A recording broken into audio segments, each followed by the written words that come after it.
Thank you again for joining us for Take30. If you've joined us before, you've probably seen our wheel, but this is just to talk about who Ironside is and our capabilities. We have over 20 years of end-to-end data and analytics capabilities. We have those in advisory and strategy, as well as design, build, and deploy in a few different areas in data warehousing, both on cloud and prem, data visualization, dashboard reporting, and then also in data science and machine learning, which is the group that I lead. Then we also have governance and managed service capabilities as well. So that's a bit about us. As far as our agenda for today, it's pretty straightforward. I'm going to kind of summarize some of the common concerns that people have with AI in the realm of trustworthiness and ethics. And then we'll go into a few of those examples: bias, explainability, safety, and privacy. And then sum that up with some key takeaways and question and answer. So at any point in the conversation, feel free to type up questions in the chat window.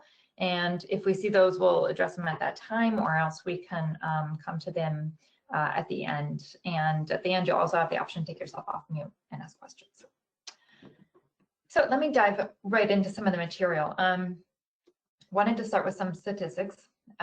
According to a recent survey, and this was done by Deloitte, 95% of AI adopters have concerns about ethical risks.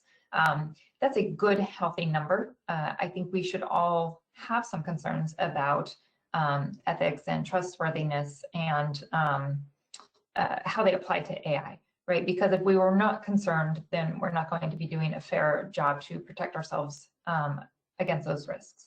So we should be concerned. It doesn't mean that we don't see the value in AI, but we need to give them the respect that they deserve.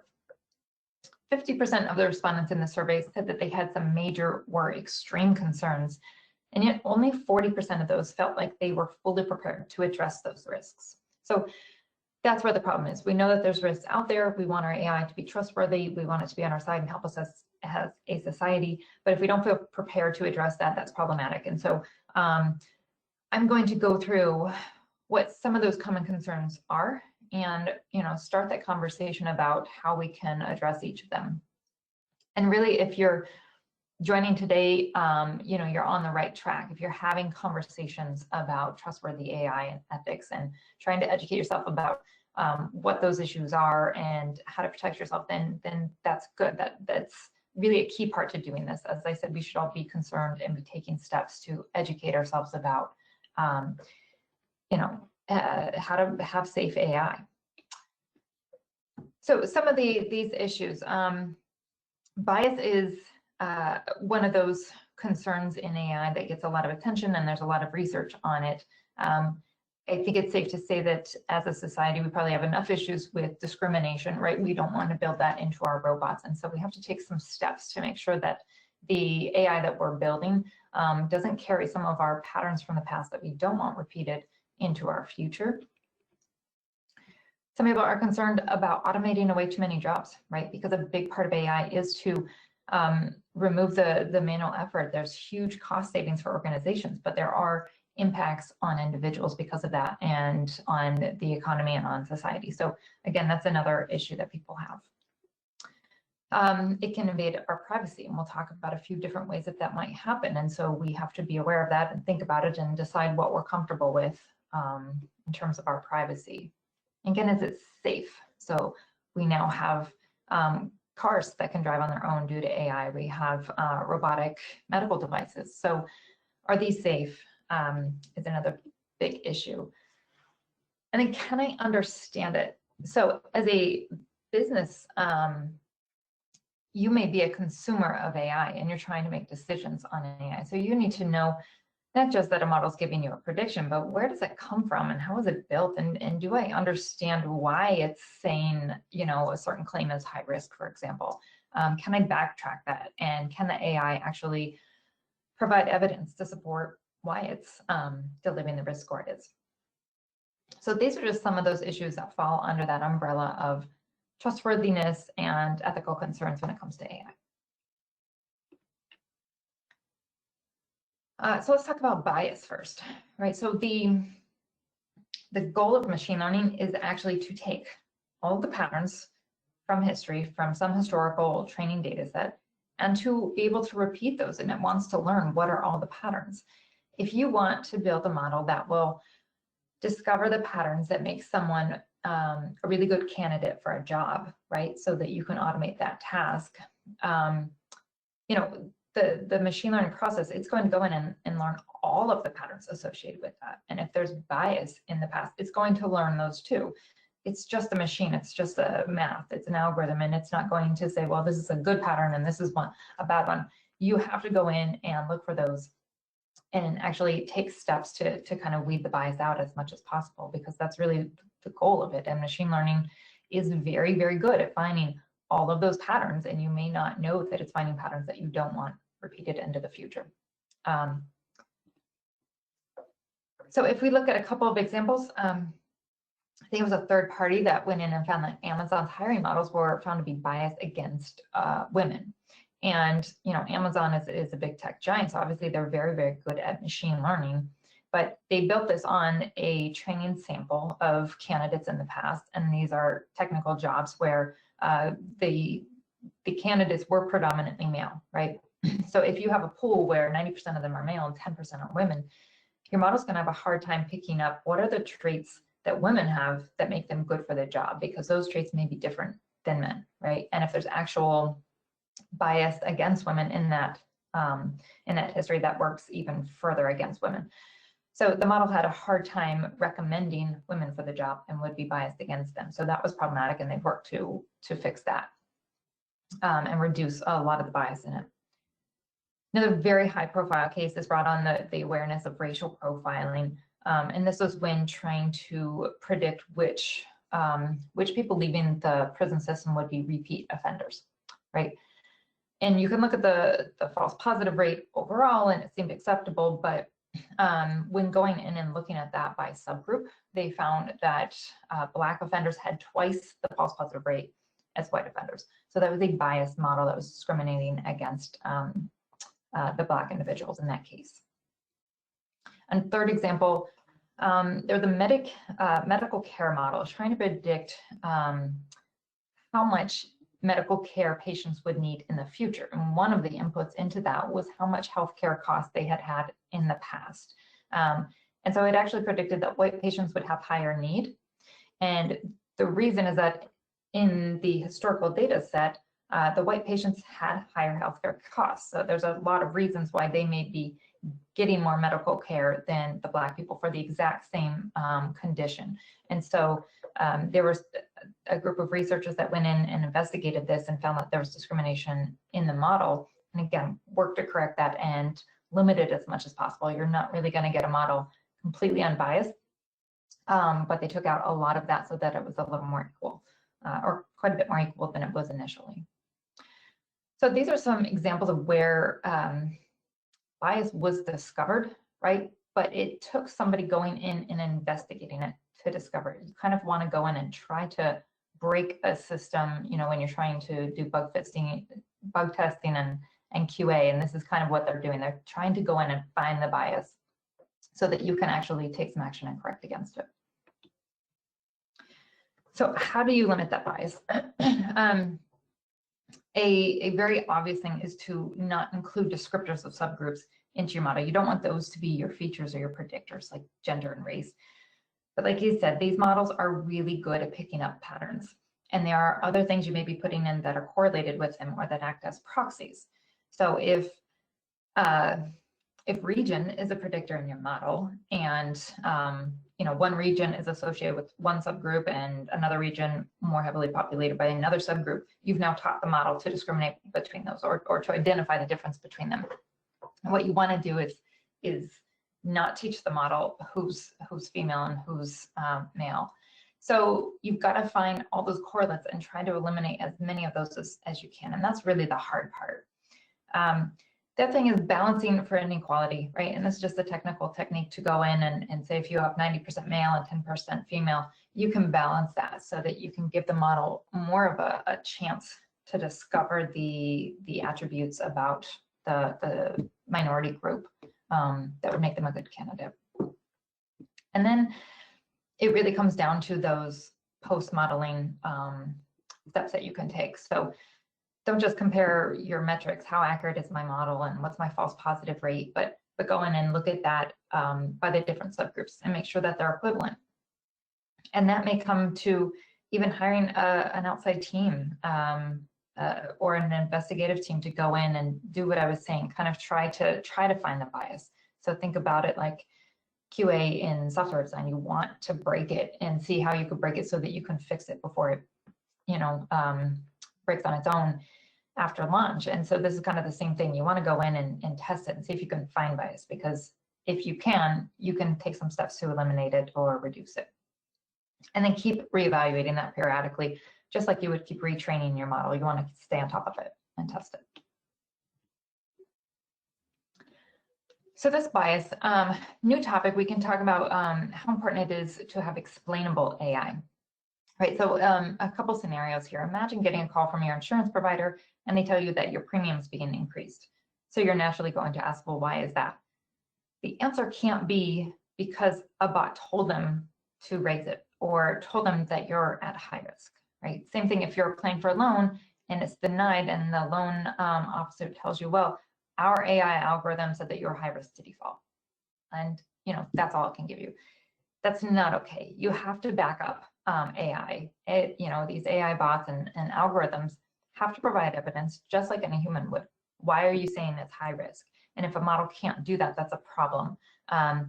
So we need to make sure that when we're building these algorithms, we can extract from it, sometimes called reason codes or even the coefficients, to use more technical terms, but you've got to be able to talk about what are the drivers of the model, what's leading to this particular instance being ranked high. So for example, being told you, well, your premium went up because you had 2 claims last year. And we know our algorithm says that that is a very strong driver of risk. You're ranked high on risk for a loan because your work history is short and your ratio of income to debt is high. So just being able to provide that with your AI system to the end user is really important. So that's just something to think about when you're building AI applications. This was a mock-up of one that we did for malpractice risk claims. The underwriters wanted to know what's the risk of having a claim in the next 3 years or 5 years or whatever, right? We can't just provide that, but we also have to say, well, for this particular policy, these 3 things came up. These are the top drivers of that model with, a little blurb about what does that mean and why does that put them at more risk. So these are just mock-up examples and not, the real features we use, but that's an example of trying to make the model explainable, trying to give the end user information about why they were scored what they were from the AI application. So let's talk about safety. Here's the thing is that I use this quote a lot by George Fox. Essentially, all models are wrong, right? But some are useful. Models are never 100% right. So when we talk about safety, what we have to think about is when it's wrong, and it will be wrong sometimes, what's the consequence, right? And when we think about the consequence of that and the severity of that consequence, that helps us understand what we can and can't do with this particular application. So for example, if we're predicting that a customer would enjoy an offer, some kind of marketing ad, right? And they wouldn't, they don't, right? What's the consequence? It's probably not that high of a consequence. And therefore, what you do with that, you have more options, right? So you can say, well, there's low cost of me being wrong, so I can automate an application that's going to send offers to people if we predict that they're going to enjoy that product.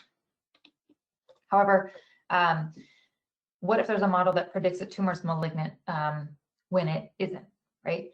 Again, well, what's the consequence? Probably some follow-up testing to confirm that, to find out that it's actually not malignant, and then everything's okay. So not that much of a consequence, but still there's some human and emotional toll that should be considered. On the flip side of that, what about predicting that a tumor is benign when it isn't, right? Then you've missed something that could be life-threatening. So the consequence there, the same model, but a different type of error, is much higher. So again, when we think about safety, we have to think about it's going to be wrong sometimes. What type of wrong is it? And what's the consequence of that? Even predicting things like, well, this child's at high risk of having some disorder, whether that's genetics or behavioral testing. There are consequences to labeling someone with something, anything medical, right? There's consequences to how they're going to be treated. And so that may not be obvious, but it's important for us to think through all of those consequences that could happen, just so we've at least thought about them, right? And then we can treat them appropriately. If you're predicting a target is a threat and you're wrong, is that life-threatening? So we don't necessarily want robocops out there making decisions on our behalf, because the cost of being wrong would be drastic. And so how do we address all this? And that can all make us a little bit nervous about AI, make us question it.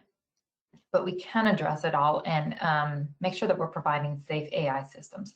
So consider those consequences of incorrect predictions. Make sure that we've really thought through every scenario that could happen, and then tune the model to the tolerance level, right? The cost of a false positive is not always the same as the cost of a false negative.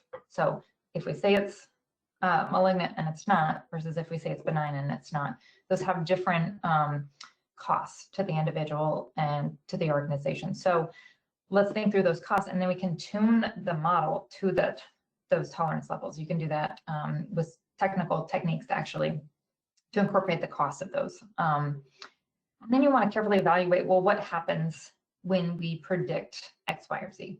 What are we going to do? Are we going to automate an action, or are we going to recommend that it goes on to be further evaluated by a human? So you can make sure that if the severity of the consequence of being wrong is high, you may not want to automate that away, right? And so it's really just thinking through all of those steps and building a plan to ensure people's safety. And that brings us to privacy, which is probably a more common topic among lay people, right? Thinking about privacy of AI, and I think the top issue might be cybersecurity.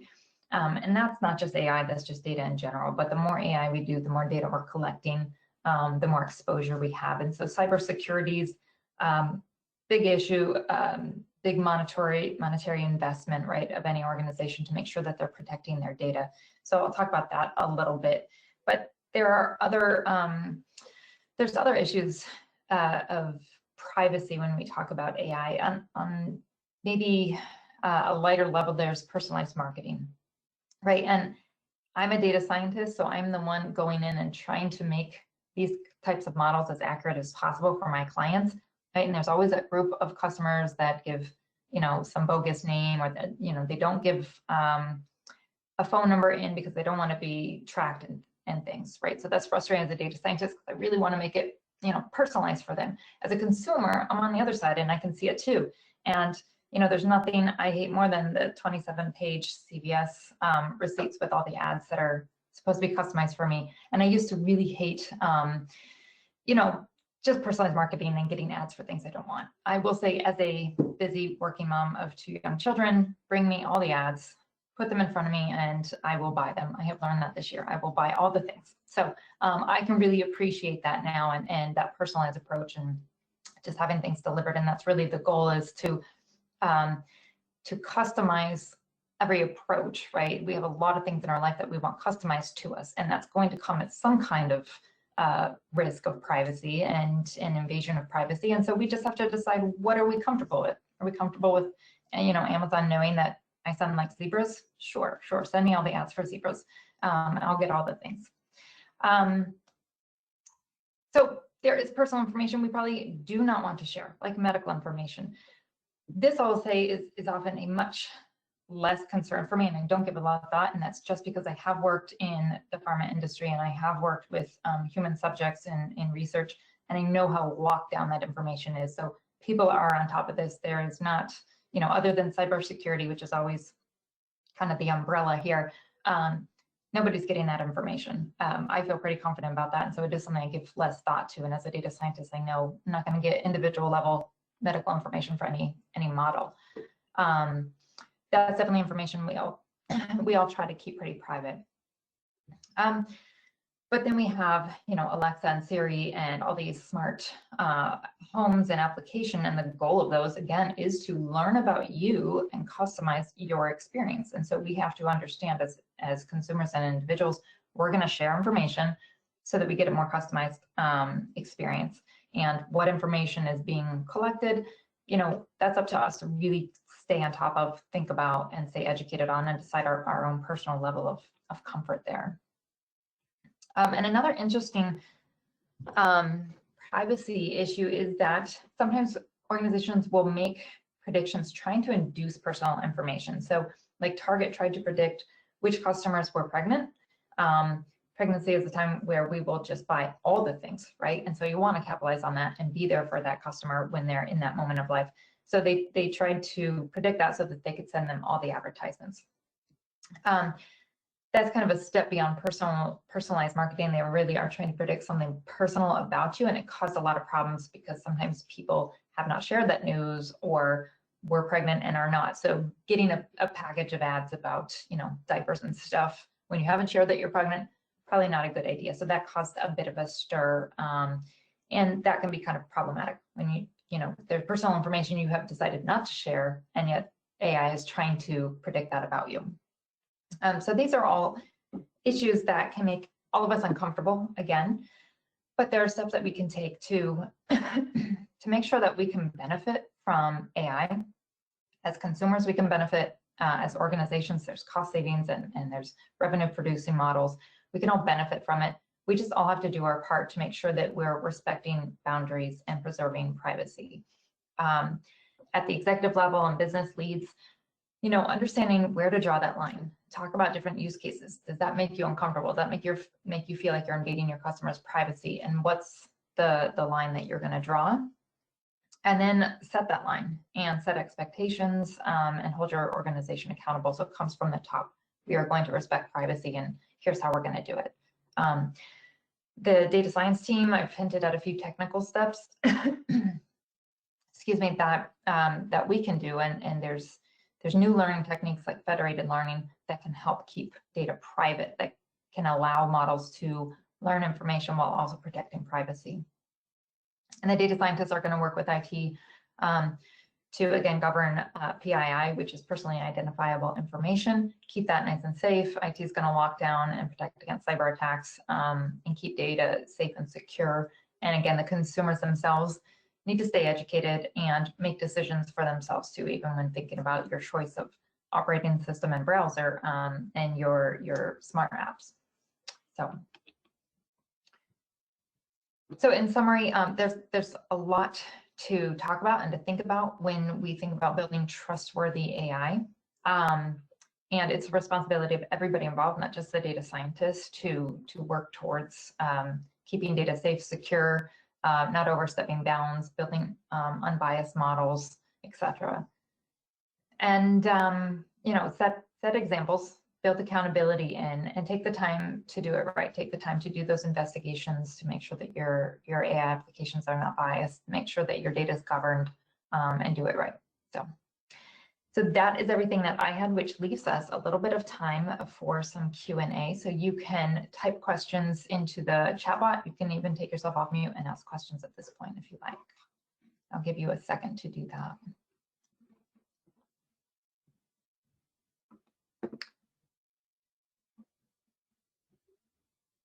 And there's one question on the issue of jobs and job loss. I didn't actually have a section on this. I was trying to keep it succinct down to 30 minutes, but I did look into that a little bit, and there's a lot of research, and it's really hard to estimate what is the impact of the economy and job loss and job creation from AI. But there's some interesting examples going back all the way to the introduction of ATMs, right? So ATMs are basically bots that replace tellers. You need fewer bank tellers, so there's job loss. But the savings from that was so great that the banks were actually finding they could open more and more locations. So they had more branches opening up, which means they need more tellers. And so it actually just fed back into itself to replace those jobs, but elsewhere. So you're eliminating some of the workforce, but you're actually able to redistribute it somewhere else. I've also seen statistics around, the reduction in manual job force can lead to more opportunities in technology, right? As the demand for AI grows, there's certainly far more jobs in that field opening up. Of course, they're not necessarily equivalent, right? The skill sets are very different. So there's a lot to consider there. So thank you for that question. See, anything else, Debbie, that I'm missing? Maybe on mute. I don't see other questions coming in now, but thank you so much. We're almost at the top of the hour. Thank you for joining us, and wherever you're calling in from today, I hope you can enjoy some nice warm spring weather. Thank you. Have a great day.